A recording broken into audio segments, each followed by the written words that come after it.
കുട്ടി ഷോപ്പിംഗ് ഒക്കെ കഴിഞ്ഞപ്പോഴത്തേക്കിന് ചെറിയൊരു വിശപ്പ് കേട്ടോ. സത്യം പറഞ്ഞാൽ വിശപ്പൊന്നും അല്ല, ഈ ഫുഡ് കോർട്ട് കണ്ടപ്പോൾ ആഹാരം കഴിക്കാൻ തോന്നി, അത് തന്നെ. അങ്ങനെ ലൈറ്റായിട്ട് ഒരു ജിഗർത്തൻ്റെയും ഒരു ലെമൺ സോഡയും ഒരു സ്മൈലി ഫേസിൻ്റെ സ്നാക്സുമാണ് ഓർഡർ ചെയ്തത്. കുറച്ച് കൂടിപ്പോയോ എന്നൊരു സംശയമില്ല അതില്ലല്ലേ. എങ്ങനെയെങ്കിലും കഷ്ടപ്പെട്ട് ബുദ്ധിമുട്ടിയൊക്കെ കഴിച്ചു. ഞങ്ങൾ ഓൾറെഡി ഫുഡൊക്കെ കഴിച്ചിട്ടായിരുന്നു ഇറങ്ങിയത്.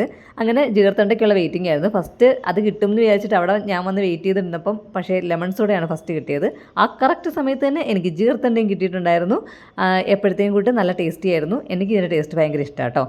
ഇതിനകത്ത് നമ്മുടെ പാലടയുടെ കൂട്ട് എന്തോ ഇങ്ങനെ തരി കൂട്ടത്തെ എന്തൊക്കെയോ ഉണ്ട്. അത് പാൽപ്പാടയാണെന്നും പറയുന്നുണ്ട്. പക്ഷേ എനിക്കെന്തോ ഈ ചെറിയ പാലടയുടെ കുഞ്ഞി പീസില്ലേ, അതിൻ്റെ കൂട്ടാണ് എനിക്ക് കഴിക്കുമ്പോൾ തോന്നാറുള്ളത്. ഫസ്റ്റ് ഐസ്ക്രീം സ്കൂപ്പൊക്കെ കഴിച്ചതിന് ശേഷമാണ് പിന്നെ നമ്മുടെ പാലടയിലോട്ടൊക്കെ പോയത്. പാലടയല്ല, എന്താണെന്ന് അറിയത്തില്ല, അതിലോട്ട് പോയത്. അതിനുശേഷം എന്താ ഈ സ്മൈലി ഇതൊക്കെ കഴിച്ചു. ഇത് നല്ല ചൂടായിരുന്നു കേട്ടോ. അപ്പോൾ അത്രയേ ഉള്ളൂ. എല്ലാവർക്കും ഇഷ്ടമെങ്കിൽ ലൈക്ക് ചെയ്യണം. സബ്സ്ക്രൈബ് ചെയ്യാത്തവരുണ്ടെങ്കിൽ ഒന്ന് സബ്സ്ക്രൈബ് ചെയ്ത് സപ്പോർട്ട് ചെയ്തേക്കണേ.